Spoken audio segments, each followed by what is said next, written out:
Votamos cada 4 años, pero ¿quién elige realmente a quienes nos gobiernan? Hoy vamos a abrir las tripas del sistema político español para descubrir si vivimos en una democracia plena o en una estructura diseñada para que el poder nunca salga de la sede de los partidos.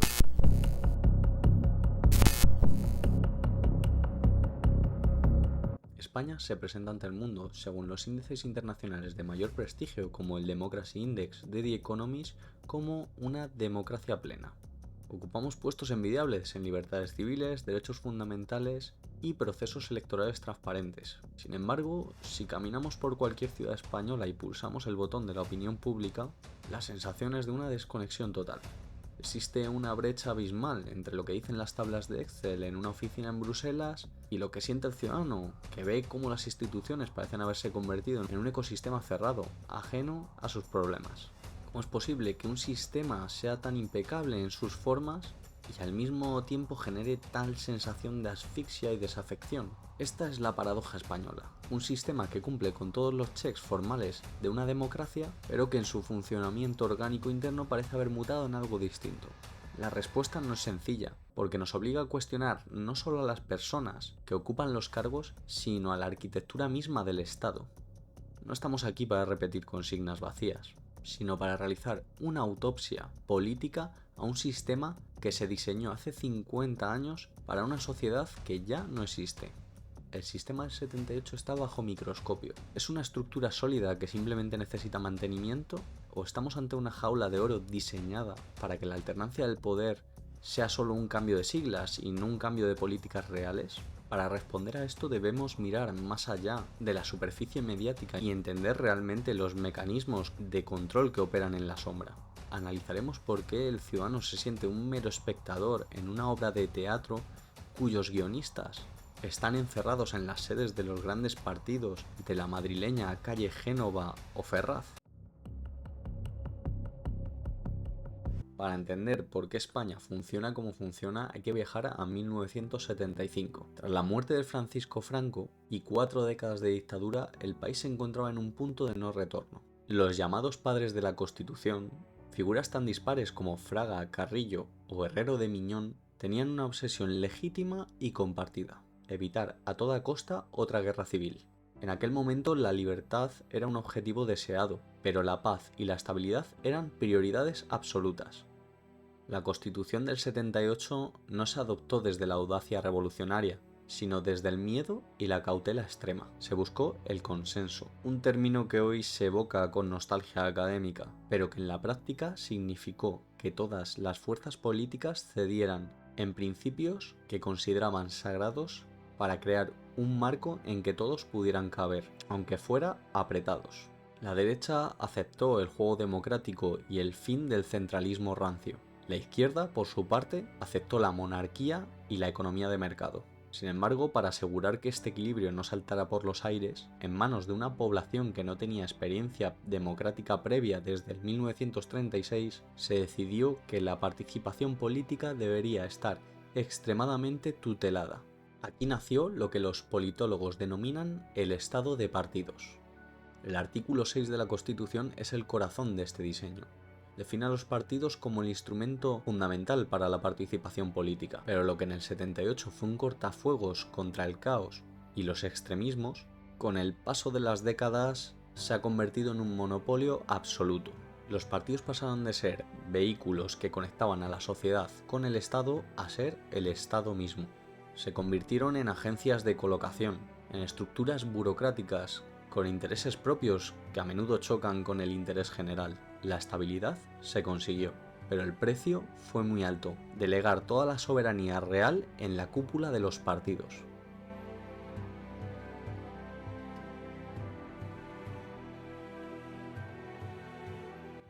En cualquier facultad de Derecho se enseña que España es una monarquía parlamentaria, con una separación de poderes clásica basada en las ideas de Montesquieu. El rey es el jefe del Estado, una figura simbólica que según el artículo 56 reina pero no gobierna, y cuya función principal es el arbitraje y la moderación institucional, además de ostentar el mando de las Fuerzas Armadas de forma honorífica.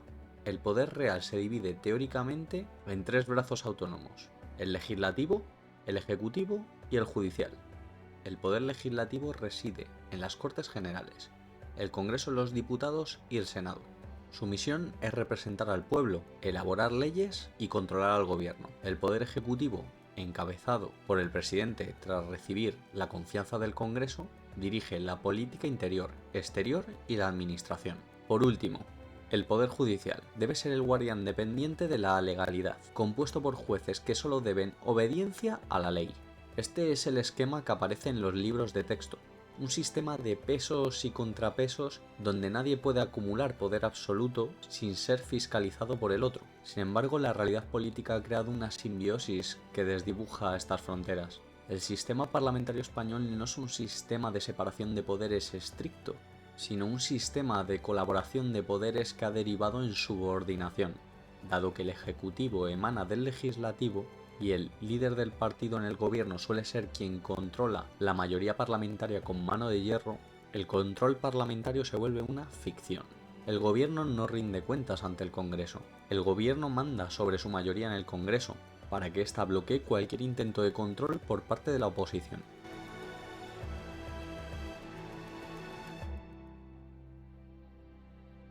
Entramos en la parte más crítica del análisis, el funcionamiento real de las listas electorales y la ley de Hont. En España, a diferencia de modelos como el alemán o el británico, el ciudadano no elige a una persona de su confianza. Usted no vota a un representante que conoce su barrio, que vive en su provincia y que puede pedir cuentas en su despacho si hace una mala gestión. Usted vota a una lista cerrada y bloqueada, elaborada en el despacho del secretario de organización de un partido en Madrid. Este pequeño detalle técnico lo cambia todo. Crea una estructura de incentivos donde la lealtad al líder es infinitamente más rentable que la lealtad al votante. Un diputado en España sabe perfectamente que su permanencia en el escaño y su salario dependen de si vuelve a aparecer en la lista en las próximas elecciones. ¿Y quién decide quién va en esa lista? Los militantes no, salvo raras excepciones en las primarias y muy cuestionadas, sino la cúpula directiva. Por lo tanto, si un diputado vota en conciencia o defiende un interés regional que choca con la estrategia de su partido, se enfrenta a su muerte política. Esto genera la famosa disciplina de voto. Es por esto que vemos escenas en el Congreso en la que 150 personas levantan la mano todos al unísono, a menudo sin saber realmente lo que están votando. Simplemente siguen la señal de su jefe de filas. Esta disciplina anula la esencia del parlamentarismo, que es el debate y la deliberación. Si el voto ya está decidido antes de entrar en el hemiciclo, entonces ¿para qué sirve el debate? El Congreso se convierte en un teatro muy caro donde se ratifican decisiones tomadas en reservados de restaurantes o en despachos de sedes partidistas. El ciudadano pierde su vínculo directo con el representante y el representante pierde su libertad frente al aparato del partido.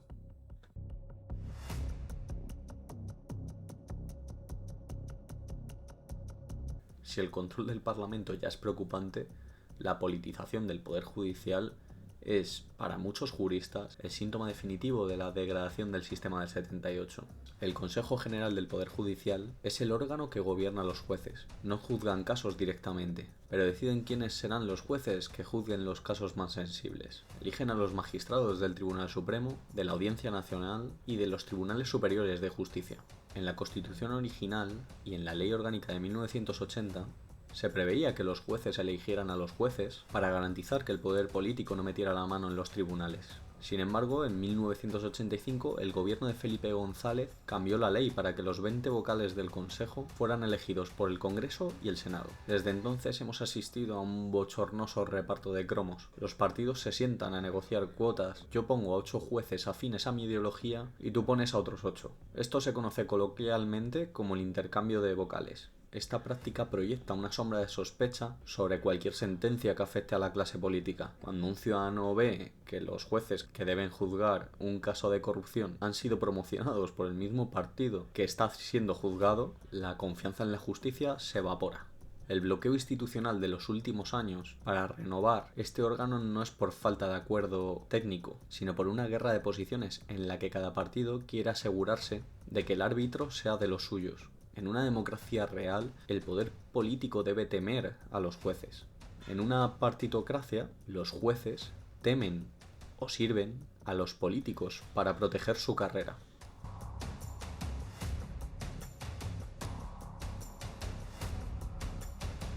La ambición de los partidos políticos en España no tiene límites geográficos ni institucionales. Se ha extendido como una mancha de aceite por todos los rincones que deberían ser independientes y técnicos. Hablamos de la Fiscalía General del Estado, el Centro de Investigaciones Sociológicas, Radio Televisión Española, el Banco de España, el Tribunal de Cuentas y hasta el Defensor del Pueblo. En una democracia madura existen contrapesos blandos. Son instituciones gestionadas por profesionales de prestigio, cuya lealtad principal es hacia la institución y el Estado, no hacia el gobierno que los nombró. En España, el sistema de designación permite que el gobierno de turno coloque a personas de su confianza directa, a menudo con un perfil más político que técnico. El ejemplo más evidente es el CIS, cuya credibilidad ha sido cuestionada por numerosos expertos, debido a cambios metodológicos que parecen favorecer sistemáticamente al partido en el poder. Esta colonización debilita la calidad democrática porque elimina la objetividad. Si la televisión pública se convierte en un órgano de propaganda, si el fiscal general parece actuar como el abogado del gobierno y si el organismo de encuestas oficiales manipula la percepción de la realidad, el ciudadano se queda sin herramientas para generar un juicio crítico veraz. Las instituciones dejan de pertenecer a la nación para pertenecer a la facción.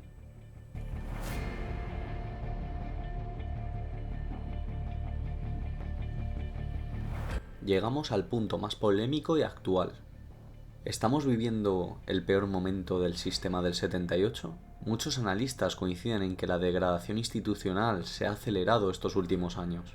Lo que antes eran costumbres cuestionables, hoy se han convertido en prácticas sistemáticas de erosión democrática. El abuso del Real Decreto Ley es el ejemplo perfecto de esto. La Constitución dice que el gobierno puede legislar por decreto solo en casos de extraordinaria y urgente necesidad. Sin embargo, se ha convertido en la vía habitual de gobierno para evitar el debate parlamentario y la enmienda de leyes. Estamos viendo cómo el principio de legalidad se estira por conveniencias aritméticas de votos en el Congreso. Esto genera una inseguridad jurídica sin precedentes. Cuando las leyes fundamentales pueden ser alteradas o ignoradas en función de necesidad de apoyos para una investidura o presupuestos, el ciudadano percibe que el derecho no es igual para todos, sino una moneda de cambio entre las élites. La separación de poderes ya no es solo una teoría olvidada, sino que es abiertamente atacada desde el discurso político como un estorbo para la voluntad popular que dicen representar los partidos. A esto se le suma el deterioro de los servicios que justifican el contrato social. Mientras la estructura política y el gasto en asesores y cargos de confianza no deja de crecer, la sanidad, la educación y la administración de justicia sufren un colapso silencioso. La sensación de abandono del ciudadano medio es real. El sistema parece haber entrado en una fase de canibalismo, donde consume los recursos públicos para mantener su propia red clientelar, mientras ignora las necesidades básicas de quienes pagan los impuestos. La estabilidad del 78 se ha convertido en un inmovilismo defensivo de una clase política que se ve cuestionada.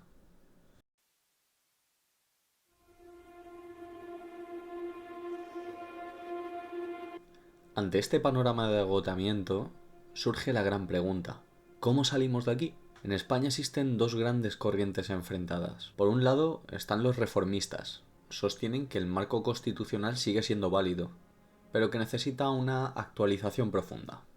Proponen medidas concretas: cambiar la ley electoral para inducir listas abiertas o distritos unipersonales, como en Francia o Reino Unido. Prohibir por ley que los partidos elijan a los vocales del Congreso General del Poder Judicial para que vuelvan a hacerlo los jueces, y limitar drásticamente los aforamientos y el uso de decretos.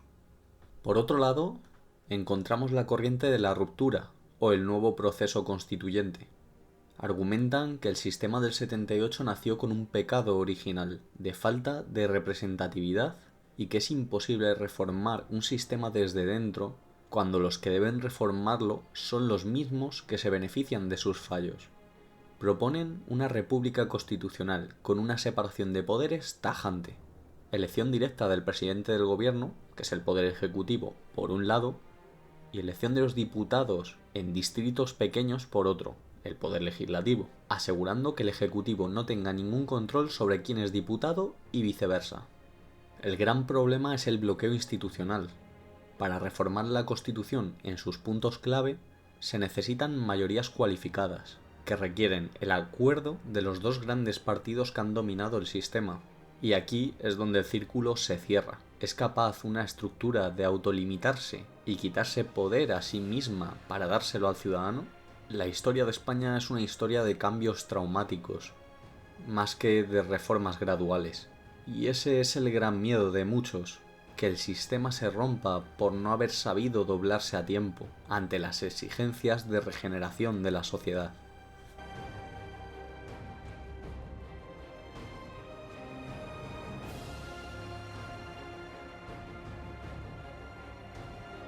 Hemos analizado las grietas, los mecanismos y las sombras de nuestro sistema político. Es fácil caer en el pesimismo o la ira contra los políticos, como si fueran un ente alienígena. Pero en una democracia, los políticos no son más que el reflejo de la sociedad que los vota, y sobre todo de la sociedad que los tolera. La partitocracia se alimenta de la pasividad ciudadana, del sectarismo de los míos contra los tuyos, y del desinterés por los mecanismos reales del poder. La calidad de una democracia depende directamente de la vigilancia constante de sus ciudadanos. El sistema español todavía ofrece libertades que en muchas partes del mundo son un sueño. Libertad de expresión, de manifestación y de acceso a la información. El primer paso para cambiar un sistema es saber cómo funciona realmente, sin los filtros de los medios de comunicación de parte. La regeneración no vendrá de ningún líder político carismático que lo solucione todo con un discurso, sino de una ciudadanía que deje de ser un hooligan de sus siglas y empiece a ser exigente con sus derechos y su representación. Y la pregunta que queda en el aire es, ¿estamos ante el final de una era o del principio de una evolución necesaria? El sistema del 78 cumplió su misión histórica de traernos la paz y la democracia formal. Ahora nos toca a nosotros decidir si queremos seguir siendo espectadores de una partitocracia o si estamos dispuestos a dar el paso para ser protagonistas de una democracia real. La respuesta, como siempre, no está en el guión, sino en lo que usted decida hacer a partir de ahora. ¿Crees que unas listas abiertas solucionarían el problema? ¿O el fallo es más profundo? Te leo en comentarios. Y si quieres más análisis sin filtros, suscríbete y activa la campanita. Muchas gracias por tu apoyo.